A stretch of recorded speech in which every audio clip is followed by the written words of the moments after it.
মহানাটকের পর শেষ দিনের রোমাঞ্চের অপেক্ষায় সেরি আ। ইতালি টাইটেল কার, নাপোলি না ইন্টার মিলান, সেখানেই হবে সমাধান। বার্সেলোনায় শিরোপা উদযাপন, মৌসুমের শেষ পথে একের পর এক বিদায়ের সুর। আছে ভালো, আছে মন্দ, আছে নানা গল্প। শনি রবিবারের ফুটবল শেষে চলুন আমরা সোমবারে কথা বলি ফুটবল পাঁচমিশালিতে। যা আপনি দেখেছেন, যা হয়তো মিস করে গেছেন, সবকিছুই 5 পয়েন্টে। নাম্বার 1 শুরু করা যায় কোত্থেকে? সেরিয়ার টাইটেল রেস থেকে। আপনি হয়তো এই পুরো সিজন জুড়ে প্রিমিয়ার লিগে এক্সপেক্ট করেছেন একটা হাড্ডাহাড্ডি লড়াই হবে মার্চ নাগাদ। সেই লড়াই শেষ। স্প্যানিশ লা লিগার লড়াই শেষ হয়ে গেছে এপ্রিল মাসেই। আপনি বুন্দেসলিগার টাইটেল রেস নিয়ে অনেক কথা হয়তো শুনেছেন, কিন্তু লাভ হয়নি একটুও। যে জায়গায় আসল লড়াই জমেছে সেটা হচ্ছে সেরি আ। এবং পেনাল্টিমাট ম্যাচ জেতে যে ধরনের রোমাঞ্চ আর উত্তেজনা দেখা গেল দুই দলের খেলায়, সেটা আমাদেরকে এমন এক সমীকরণের সামনে নিয়ে এসে দাঁড় করিয়েছে যে লিগের শেষ দিনে গিয়ে হচ্ছে title decide. Walton BLDC fan, খরচ বাঁচে 65% পর্যন্ত। ওয়ালটন বিএলডিসি ফ্যান ছড়ায় স্বস্তির সবুজ হাওয়া। ইন্টার মিলান নাকি নাপোলি, কারা জিতবে শিরোপা? নাপোলি 1 পয়েন্টের লিডে ইন্টার মিলানের তুলনায়। যদিও এই গল্পটা এমন নাও হতে পারত যদি না নাপোলির শেষ মুহূর্তের পেনাল্টিটা ভিএআর চেকে বাতিল না হতো, যদি না ইন্টার মিলান 2 দফায় পেদ্রোর কাছে গোল না হজম করত। এই গল্পটা পুরোপুরি পাল্টেও যেতে পারত যদি ওই 90 মিনিটে গল্পগুলো নানানভাবে আরোভাবে পরিবর্তন হতে পারত। চলেন আমরা একটু শুরু করি নাপোলি এবং ইন্টার মিলানকে নিয়ে এবং এই দুই দলকে দিয়ে। ইন্টার মিলানের ম্যাচ ছিল লাৎসিওর সঙ্গে, যে লাৎসিও এবার চেষ্টা করছে পরের বারে ইউরোপিয়ান কম্পিটিশনে নিজেদের জায়গাটুকু সিকিউর করা। এবং সেই ম্যাচে 2 বার ইন্টার মিলান এগিয়ে গেল, 2 বারই তাদেরকে আবারও টেনে হিচড়ে জায়গায় নামিয়ে নিয়ে এলেন এক্স বার্সেলোনা ফুটবলার পেদ্রো। তাকে হয়তো আপনি ভুলেও গেছেন। 37 বছর বয়সী ফুটবলার, ক্যারিয়ারে জেতেন নাই এমন কিছু নাই। এমন একটা সিচুয়েশনে তিনি 2টো গোল করলেন যেটা ইন্টার মিলানের শিরোপা স্বপ্নটারই 12টা বাজিয়ে দিয়েছে। একই সময়ে নাপোলি খেলছিল পারমার বিপক্ষে, যেই পারমা ছিল রেলিগেশন ব্যাটেলে। সেই ম্যাচ গোল শূন্যভাবে এগোচ্ছিল, শেষ দিকে গিয়ে একটা পেনাল্টি রেফারি দিলেন।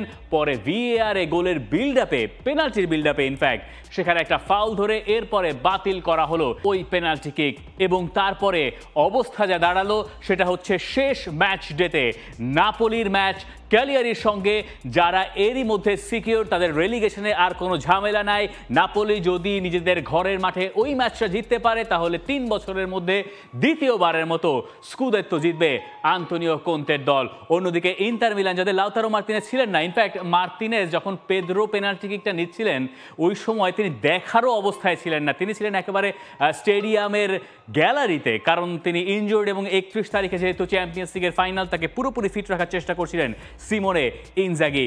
এইরকম গুরুত্বপূর্ণ সময় লাউতারো মার্তিনেজ না থাকাও ইন্টার মিলানের জন্য একটা ব্লো। তাদের ম্যাচ শেষটা সেস্ক ফ্যাব্রিগাসের কোমর বিপক্ষে আরেকজন এক্স বার্সেলোনা ফুটবলার।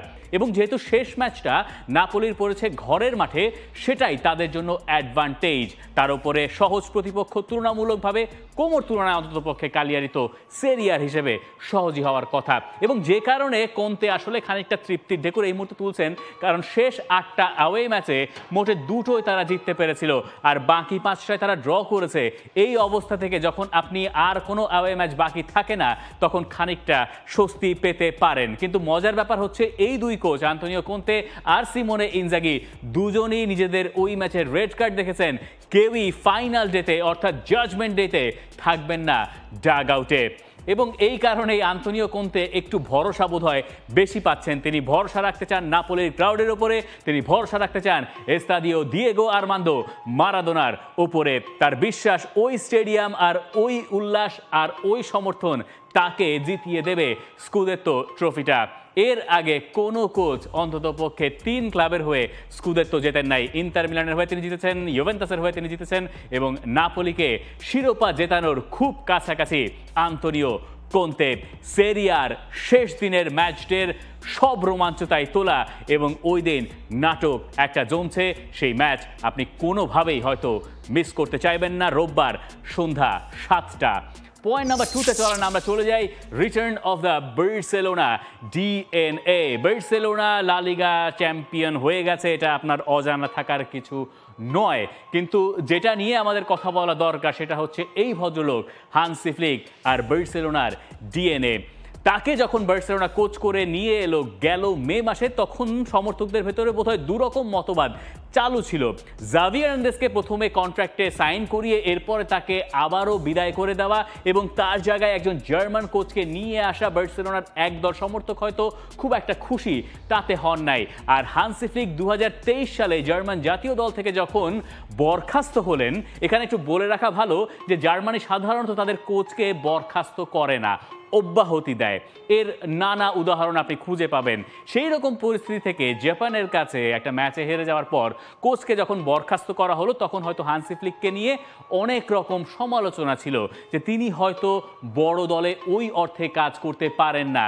সেই ভদ্রলোক যখন বার্সেলোনায় ফিরে এলেন, তিনি যখন লা লিগা জিতলেন, তিনি যখন কোপা দেল রে জিতলেন, তখন যে ব্যাপারটা সবচেয়ে বেশি হাইলাইট হওয়ার যোগ্য সেটা হচ্ছে তিনি বার্সেলোনার ডিএনএ ফেরত নিয়ে এসছেন।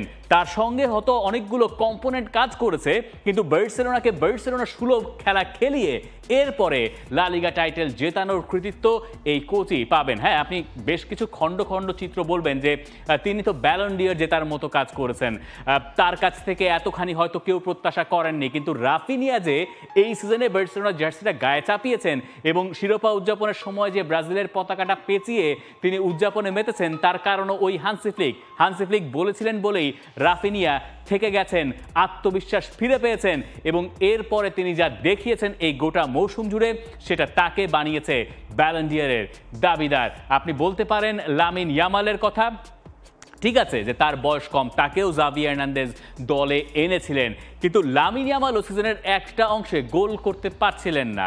তখন হান্সি ফ্লিক অন্তত পক্ষে তার ওপর থেকে ভরসাটা ওঠান নাই, তিনি চেষ্টা করেন নাই লামিন ইয়ামালকে সরিয়ে দিয়ে অন্য কাউকে নামিয়ে তার জায়গাটা নড়বড়ে করে দেওয়ার, এবং তারপরে সময় মতো সিজনের শেষ দিকে এসে লামিন ইয়ামাল ডেলিভার করলেন, বার্সেলোনাও শিরোপাগুলো জিতলো একটার পর একটা। আপনি শেজনির উদাহরণ টানতে পারেন যে ওটাও তাদের কাজে লেগেছে, যেটা কাজে লাগার কথা ছিল না। আপনি বলতে পারেন ইনিগো মার্তিনেজ, সেটাও কাজে লেগেছে। হান্সি ফ্লিক ইনিগো মার্তিনেজের বড় ভক্ত, তিনি বলছেন তার দলের সবচেয়ে বড় লিডার ওই ডিফেন্ডার যাকে অনেকে বাতিলের খাতায় ফেলে দিয়েছিলেন। আর পেদ্রির কথাও আলাদা করে বলা দরকার, ফ্র্যাঙ্কি ডিয়ং আর পেদ্রি, অনেকে ডিয়ং এর শেষ ধরে নিয়েছেন বার্সেলোনায়। ইনফ্যাক্ট বার্সেলোনা আসার পর থেকে কখনোই আমরা সেই ডিয়ংকে দেখতে পাইনি যে ডিয়ংকে আমরা দেখেছিলাম 2019-এ আয়াক্স টিমে। সেই ডিয়ংকে আমরা দেখতে পেলাম। ডিয়ং এর সঙ্গী পেদ্রিকে অনেক আগেই বায়ার্ন মিউনিখে চেয়েছিলেন হান্সি ফ্লিক, এবং ফ্লিক যখন বার্সেলোনায় এলেন পেদ্রিকেও খানিকটা ফ্লিক করে দিলেন। তার সক্ষমতা নিয়ে, তার ট্যালেন্ট নিয়ে কোনো প্রশ্ন নাই, কিন্তু তার কাছ থেকে সেরা বের করার কৃতিত্বটা কোচ নিশ্চয়ই পাবেন। বার্সেলোনা সবগুলো জায়গায় ঠিক এভাবে কাজে লেগেছে। রিয়াল মাদ্রিদ যখন কিলিয়ান এমবাপেকে দলে ভিড়িয়ে বড় ধরনের গর্জন দিচ্ছিল, সেই সময় বার্সেলোনা তাদের তরুণ জেনারেশন এবং একই সঙ্গে অভিজ্ঞদের এক দারুণ মিশেলে এমন একটা কম্বিনেশন তৈরি করেছে যে পরের মৌসুমেও রিয়াল মাদ্রিদ হয়তো তরুণ ডিফেন্ডার বা তরুণ মিডফিল্ডারদেরকে নিয়ে আগামী দিনে শাসন করার স্বপ্ন দেখছে। সেই স্বপ্নে বার্সেলোনা কেন থাকবে না? বার্সেলোনার তো ঘরের তারুণ্য আছে, বার্সেলোনার ঘরে মেধাও আছে, আর আছেন আরেকজন হান্সি ফ্লিক। তো আমরা যতখানি কথা বলি আসলে বার্সেলোনাকে নিয়ে, ততখানি কথা বলা দরকার আসলে হান্সি ফ্লিককে নিয়ে, যে ফ্লিক নিজেও ফ্লিক করলেন নিজের ক্যারিয়ারের, একই সঙ্গে বার্সেলোনার ভাগ্যেরও ফ্লিকটা ঘটলো। পয়েন্ট নাম্বার 3, আপনি বুঝতে পারছেন কি নিয়ে আমাদের কথা হবে, ম্যানচেস্টার সিটিকে নিয়ে। ক্রিস্টাল প্যালেসের কাছেও এফএ কাপের ফাইনালে পেপ গার্দিওলার দল হেরে গেল। এর আগের বার ম্যানচেস্টার ইউনাইটেডের কাছে ফাইনালে হেরেছিল তারা ওয়েম্বলিতে, এবার হারলো ক্রিস্টাল প্যালেসের কাছে, এবং প্যালেসের ইতিহাসের প্রথম মেজর ট্রফি জিতেছে তারা। সেই কারণে তাদেরকে আপনি কংগ্রেচুলেট করতে পারেন, অনেক ধরনের ছোট গল্প নিয়ে অনেক বেশি রোমাঞ্চিত হতে পারেন, কিন্তু আমরা তো কথা বলতে চাই পেপ গার্দিওলাকে নিয়ে। গার্দিওলার সিস্টেম কি আর কাজ করছে না? গার্দিওলার সব হারানোর মৌসুম কি এটা হতে যাচ্ছে? তার ট্রফিলেস মৌসুম যাচ্ছে, এটা ওই ম্যাচের পরেই নিশ্চিত হয়ে গেছে, কিন্তু এখনও তিনি সব কিছু হারান নাই। তাকে যদি সব কিছু হারাতে হয় তাহলে তার হাতে থাকা দুটো ম্যাচ তাকে হারতে হবে এবং পরের বারের চ্যাম্পিয়ন্স লিগের জন্য কোয়ালিফাই করা যাবে না। গার্দিওলার সমীকরণটা ঠিক এই জায়গায় এসে দাঁড়িয়েছে। আমরা এরকমটা বলে খুব একটা অভ্যস্ত না যে পেপ গার্দিওলা একটা ট্রফিলেস মৌসুম কাটিয়েছেন, সেটাই আমাদেরকে বলতে হচ্ছে। আর এই যে পয়েন্ট টেবিলের যা অবস্থা, একটা করে ম্যাচ বাকি আছে নিউক্যাসল, চেলসি, অ্যাস্টন ভিলা এবং নটিংহ্যাম ফরেস্টের। ম্যান সিটি যেহেতু এফএ কাপে খেলেছে তাই তাদের দুটো ম্যাচ বাকি রয়েছে, তার ভিতরে একটা বোর্নমাউথের সঙ্গে, শেষটা ফুলহ্যামের বিপক্ষে। তো সেই হিসাবগুলো যদি আপনি মেলানোর চেষ্টা করেন তাহলে হাড্ডাহাড্ডি লড়াই, 5টা দল চ্যাম্পিয়ন্স লিগে খেলবে ইংল্যান্ড থেকে। তো সেই হিসাবে আপনি ফিফথ হতে পারলেও চ্যাম্পিয়ন্স লিগে খেলবেন। চেলসি যারা ম্যানচেস্টার ইউনাইটেডকে হারিয়েছে, অ্যাস্টন ভিলা যারা টটেনহ্যামকে হারিয়েছে, এই দুটো দল তো হারতেই মানে হারের ওপরেই আছে। ম্যানচেস্টার ইউনাইটেড আর টটেনহ্যাম যারা ইউরোপা লিগের ফাইনালে খেলবে তাদেরকে নিয়ে আমরা আলোচনা করছি না, তারা রেলিগেটেড হয়ে গেলে হয়তো আমরা তাদেরকে নিয়ে কথা বলার সুযোগ পেতাম। কিন্তু এই জায়গায় আপনার ফেভারিট আসলে কে, কারা শেষ পর্যন্ত টপ 4-এ থেকে শেষ করবে সেটা জানতে চাই। যেমন নিউক্যাসলের শেষ ম্যাচ এভারটনের বিপক্ষে, সেটা তাদের হোমে। চেলসির শেষ ম্যাচ নটিংহ্যাম ফরেস্টের সঙ্গে, যে নটিংহ্যাম ফরেস্ট শেষ দিন জিতলো ওয়েস্ট হ্যামের সঙ্গে এবং এখনও ওই সমীকরণে তারা টিকে আছে। দেখা যাক শেষ পর্যন্ত কি ঘটে। শেষ দিনে প্রিমিয়ার লিগে কোনো উত্তেজনা নাই, উত্তেজনা আছে এই একটা জায়গাতেই যে কারা টপ 5-এ থাকছে। আর এবার যেহেতু ইংল্যান্ডের দলগুলোর রমরমা অবস্থা ইউরোপিয়ান ফুটবলে, তাই নিচের দলগুলোরও জায়গা থাকবে এবং অবস্থা থাকবে ইউরোপা লিগ অথবা কনফারেন্স লিগে সুযোগ করে নেওয়ার। কিন্তু সব কিছু নির্ভর করছে ডেডলাইন ডে তো নয় আসলে, শেষ দিনের ওপরে, ওটাকে ডেডলাইন ডে বলাও যেতে পারে। এরপরে আবার আপনাকে কনফারেন্স লিগ এবং ইউরোপা লিগের ফাইনালের জন্য হয়তো অপেক্ষা করতে হবে স্ট্যান্ডিং বোঝার জন্য। Point number 4, the good, the bad. The good আপনি বুঝতেই পারতেছেন কারা হতে পারে, আর অন্যদিকে the bad AC Milan. AC মিলানকে দিয়ে শেষ করে নিই। এসি মিলান 2015-16 পরে আর ইউরোপিয়ান কম্পিটিশনে খেলছে না এইবার, অথচ এই দলটাকে নিয়ে অনেকে স্বপ্ন দেখেছিলেন কিন্তু কোনো কাজ হয় নাই। পাওলো ফনসেকা, যার অধীনে এসি মিলান রিয়াল মাদ্রিদকে পর্যন্ত সান্তিয়াগো বার্নাবেউতে চ্যাম্পিয়ন্স লিগে হারিয়ে দিয়ে এসেছিল, তাকে যখন বরখাস্ত করা হলো এরপরে এলেন কনসেসাও, আরেক পর্তুগিজ কোচ। তিনি ইন্টার মিলানকে হারালেন। ইনফ্যাক্ট এসি মিলান ইন্টার মিলানের কাছে এই সিজনে একটা ম্যাচও হারে নাই। এইরকম পরিস্থিতির পরও এই কনসেসাওর অধীনে এসি মিলানের আর হচ্ছে না ইউরোপিয়ান কম্পিটিশনে খেলা। পরের বার ইনফ্যাক্ট তিনিও হয়তো কোচের পদে থাকছেন না। প্রায় একই রকম সমীকরণ ছিল ছবির অন্য পাশের নিকো কোভাচের, অর্থাৎ বরুসিয়া ডর্টমুন্ডের কোচে। হলস্টেইন কিয়েলের কাছে হারার পরে নুরি সাহিনকে বরখাস্ত করা হলো এবং কোচ হিসেবে নিয়ে আসা হলো এই নিকো কোভাচকে। এবং এরপরে তিনি আসলে যে এক যাত্রা শুরু করলেন তার দলকে নিয়ে, সেটা বরুসিয়া ডর্টমুন্ডকে নিয়ে গেছে চ্যাম্পিয়ন্স লিগ স্পটে। বুন্দেসলিগা শেষ হয়ে গেছে, পরে এবার চ্যাম্পিয়ন্স লিগ খেলছে বরুসিয়া ডর্টমুন্ড। এটা কেউ কল্পনাও করতে পারেন নাই। আপনি এই ডেটটা দেখেন, মার্চ মাসের 15 তারিখে তারা যখন আরবি লাইপজিগের কাছে 2-0 গোলে হেরেছে, তো সেই সময় বুন্দেসলিগায় দলটার অবস্থান ছিল পয়েন্ট টেবিলের 11 নম্বরে, ম্যাচ বাকি ছিল 8টা। তো এই 8 ম্যাচে মাত্র বায়ার্ন মিউনিখের সঙ্গে তারা ড্র করেছে, সেটাও বায়ার্ন মিউনিখের মাঠে গিয়ে। এরপরে টানা 7টা জয়ে তারা চলে গেছে চ্যাম্পিয়ন্স লিগে। এইটা এই সিজনের অন্যতম সাফল্যের গল্প, স্পেশালি নিকো কোভাচের জন্য, যাকে বরখাস্ত হতে হয়েছিল বায়ার্ন মিউনিখ থেকে, যিনি আইনট্রাক্ট ফ্রাঙ্কফুর্টকে নিয়েও একটা রূপকথার গল্প বহু আগে লিখেছিলেন জার্মান ফুটবলে। তিনি যে মোটামুটি নিজেকে থিতু করেছেন কোচ হিসেবে, সেটা আরও একবার পরিষ্কার হয়েছে বরুসিয়া ডর্টমুন্ডের এই অপ্রত্যাশিতভাবে দারুণ এক প্রত্যাবর্তনে চ্যাম্পিয়ন্স লিগের স্পটটুকু নিশ্চিত করার পরে। আমাদের কাছে দ্য গুডে আছে আরও একজন, ভিক্টর ইয়োকেরেশ। এভাবে না বলে বলা দরকার স্পোর্টিং সিপি। পর্তুগিজ লিগের খবর অনেকেই রাখেন, আমরা হয়তো সেই অর্থে বলার সুযোগ পাই না বা বলাও আসলে হয় না। শেষ দিনে ওখানেও আরেকটা টাইটেল রেস জমেছিল, যেখানে বেনফিকা গিয়ে ড্র করলো আর শেষ দিনে জিতে ভিক্টর ইয়োকেরেশের দল স্পোর্টিং সিপি টানা দ্বিতীয়বারের মতো পর্তুগিজ লিগের শিরোপাটা ঘরে তুলেছে। তারা 3বার কোচ বদল করেছে, রুবেন আমোরিম চলে গেলেন, এরপর একজন এলেন, তাকে বরখাস্ত হতে হলো এবং তারপরে গিয়ে ফাইনালি থার্ড কোচের আন্ডারে তারা পর্তুগিজ লিগটা জিতলো। তো এই হচ্ছে তার সিজনের স্ট্যাট, যেটা আমাদেরকে বলছে যে পরের সিজনে হয়তো স্পোর্টিং সিপি আর তাকে এই দলে রাখতে পারবে না। লাস্ট ডেতে আরও একটা মজার গল্প হয়েছে ডাচ লিগে। এটা নিয়েও আমরা খুব একটা কথা বলি না, কিন্তু যেহেতু লিগ শেষ হয়ে গেছে এখন কথা বলাই যায়। আয়াক্স, তারা একটা সময় 9 পয়েন্টের লিডে ছিল। পিএসভিকে তারা এবার দুবারই হারিয়েছে লিগে। ইনফ্যাক্ট এই যে এই স্কোর লাইনটা আপনি একটু দেখতেই চাইবেন, মার্চ মাসের 30 তারিখে পিএসভিকে 2-0 গোলে আয়াক্স হারালো। হারানোর পরে পিএসভির ক্যাপ্টেন লুক ডিয়ং, বার্সা ফ্যানরা নিশ্চয়ই তাকে চিনবেন, মনেও রাখবেন। লুক ডিয়ং বললেন যে 9 পয়েন্টের গ্যাপ আর আমাদের পক্ষে উদ্ধার করা সম্ভব নয়, আমাদের টার্গেট হচ্ছে সেকেন্ড স্পটে থেকে শেষ করা, যাতে আমরা চ্যাম্পিয়ন্স লিগটা জিততে পারি। এরপরে ডাচ লিগে যে 7টা ম্যাচ বাকি ছিল তার ভেতরে 3টা ম্যাচে মোটে আয়াক্স জিতেছে, আর বাকি 7টার 7টাই জিতেছে পিএসভি। এবং শেষ দিনে আয়াক্স জিতেছে ঠিকই, পিএসভিও জিতেছে, কিন্তু লিগ জিতেছে, অর্থাৎ ডাচ লিগ জিতেছে পিএসভি। এইখানে আসল গল্পটা আসলে জমেছিল পেনাল্টিমেট ম্যাচ ডেতে, যখন আয়াক্স ম্যাচের একেবারে শেষে গিয়ে গোল হজম করে এরপরে পয়েন্ট খোয়ালো। তখন পিএসভি জানতো শেষ ম্যাচ ডেতে তারা যদি জিততে পারে তাহলে তারাই চ্যাম্পিয়ন। আয়াক্স এপাশ দিয়ে জিতলো ঠিকই, কিন্তু পিএসভি অন্য পাশ দিয়ে কাজের কাজটুকু করে হয়ে গেছে ডাচ লিগের চ্যাম্পিয়ন। অন্যতম সেরা প্রত্যাবর্তনের গল্প যদি বলেন তাহলে সেখানে আসলে এটাও থাকবে। দ্য গুড দ্য ব্যাডের গল্প এখানেই আমরা শেষ করছি। পিএসভি গুড আর আয়াক্স হচ্ছে দ্য ব্যাড, কারো যদি বুঝতে অসুবিধা হয়ে থাকে। পয়েন্ট নাম্বার 5 নাম হচ্ছে all good thing must come to an and.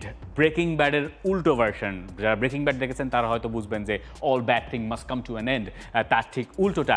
এখানে কয়েকটা গল্প আছে, আমরা শুরু করতে পারি জেইমি ভার্ডিকে দিয়ে। জেইমি ভার্ডির লেস্টার সিটির ক্যারিয়ারটা শেষ হয়ে গেল, এবং কিভাবে শেষ হলো? তার 500তম ম্যাচ লেস্টারের জার্সিতে, সেখানে তিনি আবার গোলও করলেন, সেটাও আবার 200তম গোল। সংখ্যার এই খেলাগুলো আমাদেরকে বলে আসলে জেইমি ভার্ডির মাহাত্ম্য কোন কোন জায়গায় আছে। আপনাকে একটু ফিরিয়ে নিয়ে যায় কয়েক বছর আগে, ধরেন 2010 সালের দিকে বা 2010 সালের আগে। যে কারণে জেইমি ভার্ডি আসলে সবার চেয়ে আলাদা। জেইমি ভার্ডি মূলত খ্যাপ খেলতেন, মানে বাংলাদেশের পার্সপেক্টিভে বা বাংলাদেশের কনটেক্সটে আপনি যদি ব্যাপারটাকে নিয়ে আসেন তাহলে তিনি ছিলেন আসলে খ্যাপের ফুটবলার। তিনি নন প্রফেশনাল লিগ থেকে উঠে এসছেন, যাকে পরে নিয়ে লেস্টার সিটি দলে ভেড়ালো 1 মিলিয়নের ট্রান্সফার ফিতে, যেটা আবার একটা রেকর্ড। মানে ব্যাপারটা এরকম যে একটা প্লেয়ার খ্যাপ খেলতো, তাকে এতই ভালো লেগেছে একটা ক্লাবের, তারা গিয়ে নিয়ে এসছে, সেখান থেকে নিয়ে তাকে নিয়ে চ্যাম্পিয়ন, প্রিমিয়ার লিগ চ্যাম্পিয়ন হয়েছে 2015-16 সালে, আপনি সেটা জানেন, লেস্টার সিটির। এবং সেই জেইমি ভার্ডি, যিনি তার টিন এইজ বয়সে 12 ঘন্টা একটা কারখানায় কাজ করতেন, তিনি একটা কার্বন ফাইবারের কারখানায় কাজ করেছেন, সেখানে তিনি ঘন্টায় বোধহয় কত টাকা জানি ইনকাম করতেন, আমার এই মুহূর্তে মনেও পড়ছে না। এই জায়গা থেকে জেইমি ভার্ডি যখন প্রিমিয়ার লিগের টাইটেল 15-16তে জিতলেন, টপ স্কোরার হলেন প্রিমিয়ার লিগে, সেটাই জেইমি ভার্ডিকে পুরো বিশ্ব জুড়ে পরিচিতি এনে দিয়েছিল।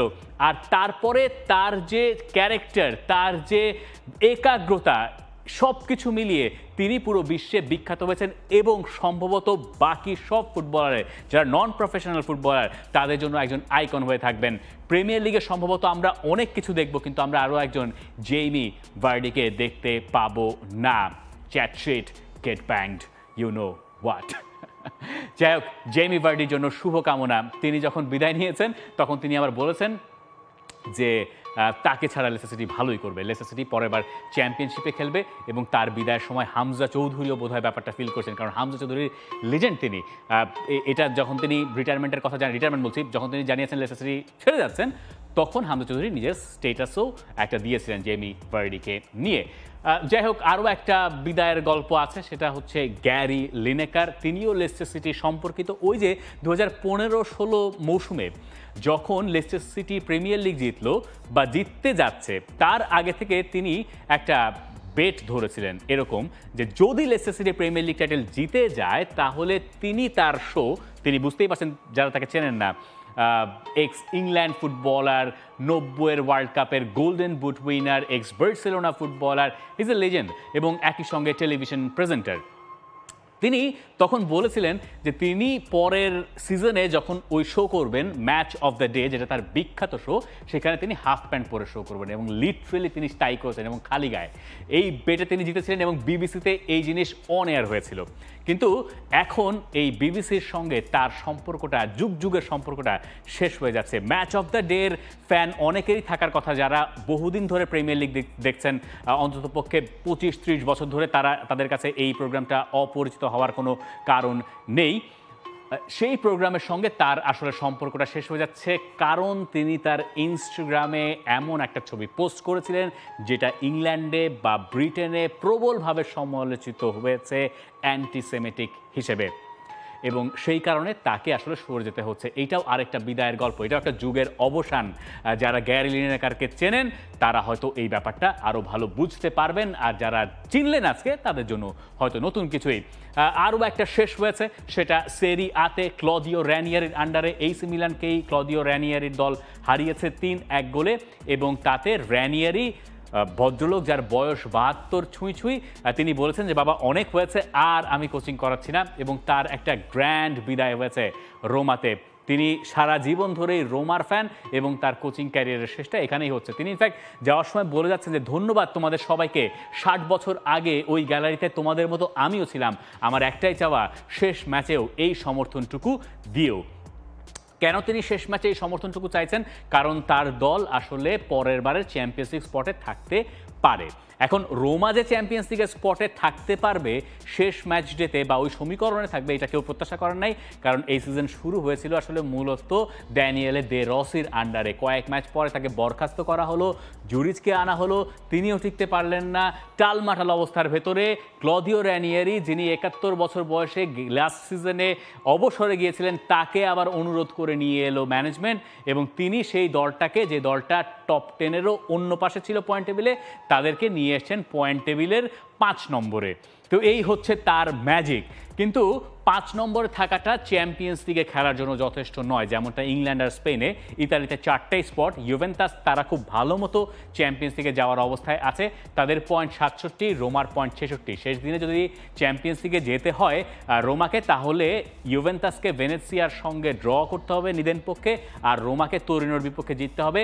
লাৎসিও সেই কন্টেনশনে আছে লেচ্চের বিপক্ষে তাদের ম্যাচ, যে লাৎসিও ইন্টার মিলানকে আটকে দিয়েছে 2-2 গোলে। যাই হোক, সব আলোচনা শেষ হচ্ছে এই যে পাঁচমিশালিও এখানে শেষ। আমরা বোধহয় এই সিজনে আর একটাই মাত্র পাঁচমিশালি পাবো, সেটা হচ্ছে নেক্সট উইকে যখন সেরিয়াটা শেষ হচ্ছে, সোমবারে পাঁচমিশালি আর কি, আর এছাড়া তো বাকি পাঁচমিশালি আছেই। সেই পর্যন্ত আপনি আমাকে কমেন্ট সেকশনে জানাতে পারেন যে এই সপ্তাহে আপনার চোখে সেরা ঘটনা কোনটা।